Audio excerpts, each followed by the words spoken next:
दान कशाला म्हणतात? देण्याला दान म्हणतात का? नुसतं देणं आहे त्याला दान म्हणतात का? एखाद्याने 2 मुस्काटात दिले दान आहे का? महाराज नुसतं देणं हे दान नाहीये. आपण दुकानात गेलो, पैसे दिले आणि त्यांनी साखर दिली तर दान दिली असं म्हटलं जातं का? मग दान कशाला म्हणतात? काहीही न घेता जे दिलं जातं त्याला दान म्हटलं जातं. ऐका, ज्याला दान द्यावं असं वाटतंय त्यांनी दानाचे नियम ऐका.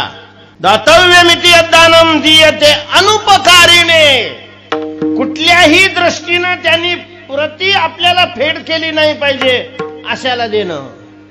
कुठल्याही प्रकारची अपेक्षा न ठेवता, अजिबात अपेक्षा नाही ठेवायची. नाव घ्यावं म्हणून अपेक्षा ठेवून नका देऊ.